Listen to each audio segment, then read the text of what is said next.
part 33 of sharing my story on here because it's so much easier than writing another book. So while I'm doing all of this anti-trafficking work and speaking and talking all over the country and consulting, I am also still running my couponing business because really that's my business. The consulting was taking over very rapidly, but like I put my heart and soul into this couponing thing and it really worked. It made great money. It was like a $67 product. And I was like, every family in America needs this because we need to save money on groceries. So I was just kind of losing momentum with it because trafficking was taking over. And one day at the Chamber of Commerce, I ended up meeting this guy, and him and his partner were just getting into like funnel building and scaling businesses and stuff like that. Now, keep in mind, that's really common language now, but back 2010, 2011, it was like new and edgy. Everyone was like, we're not sure about selling shit on the internet. And we're already building courses and stuff.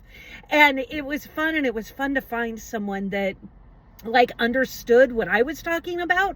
And then they had access to a ton of programs. Like they had spent a lot of money buying, you know, those old clamshell programs. Like I was watching like baby Russell Brunson teaching how to build funnels and, all the old ones, Jim Rohn and Tony Robbins and, Zig Ziglar, like all of those old sales programs. I was doing all of them because they had them. They had a whole wall of curriculum. And I'm just like knowledge juicer, devour freaking everything I can get my hands on because I love to learn and execute.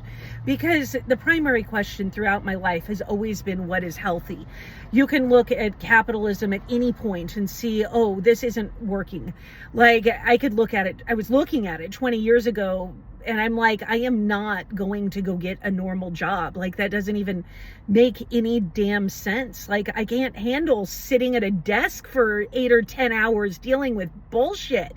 Like ain't nobody got time for that shit.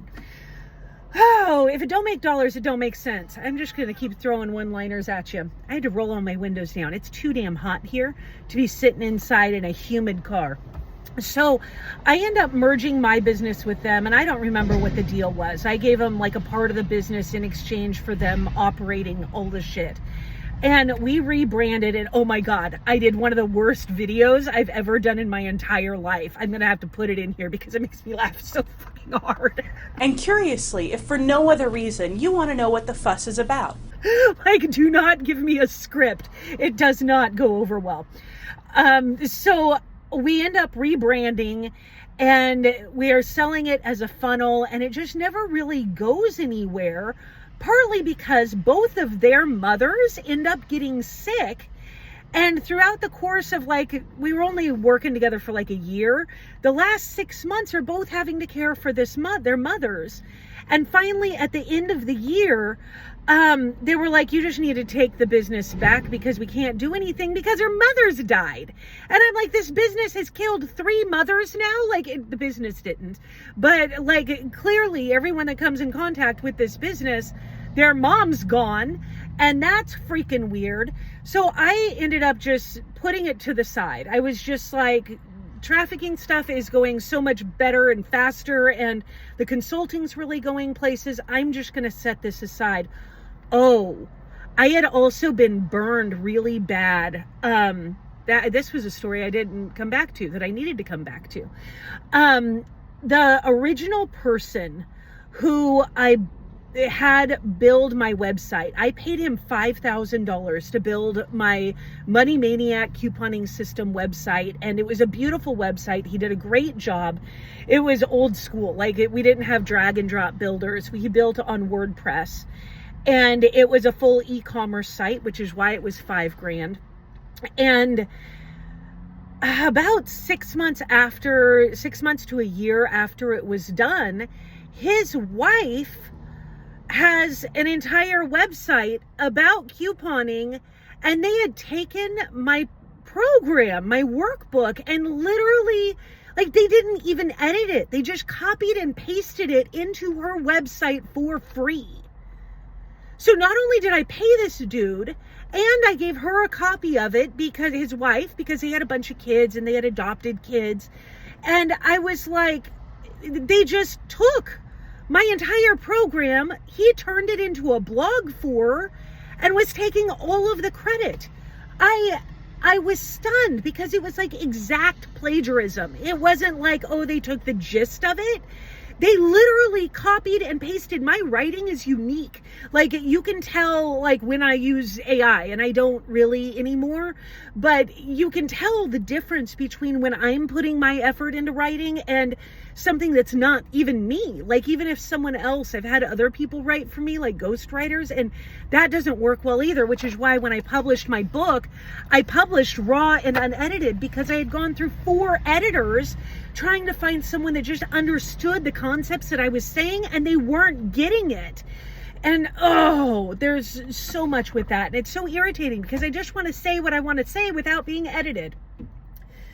So I ended up with him, and he's still a web designer in the Gresham, Oregon area, which baffles me that someone could pull shit like this and it be okay. I ended up, him and his family, so his parents, and then like he had a whole community around him that were all Christians, that I was kind of like, we went to a different church, but we were on the perimeter because we're all in the same area. And I talked to like the pastor, and I had spoken at their church. I had like talked to his dad, and everyone, including him, was just like, that's how life is. There's no internet laws. And so I learned how to make myself so freaking unique that sure, you can take my content. Sure, you can even take my stories, but you're never going to be able to bring the energy and the charisma and the crazy that I be, because these are my stories. They're my lived experiences. You can tell it, you can teach it, but you cannot be me. So as pissed off as I was, what it really taught me was a level of tenacity that it's like, you can't pass me as long as I'm still going. And I just keep going. It's like that song, Chubbawamba, Chubbawamba, Chubbawamba, Chubba. I get knocked down, but I get up again. You're never going to keep me down. I get knocked down. That one. After my entire couponing program being stolen, and then it going through another round of partners, and both of their mothers dying, and that business falling to 3 mothers, I was like, I'm just going to park this shit. Around that same time, our first mentors back from in Idaho, they were the couple that really just mentored Reed and I for about 3.5 years until we left Idaho. They were obviously still in touch. They were like family, and they were like, we want to give you $5,000. Do you want to buy a house or start a nonprofit?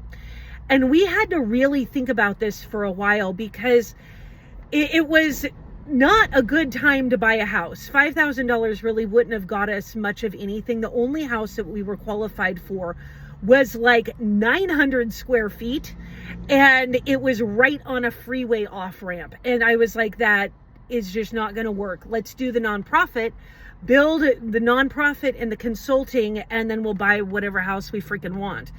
And so this was the beginning of me really going into both consulting and nonprofit work. And I had no idea how this would really mess with my head.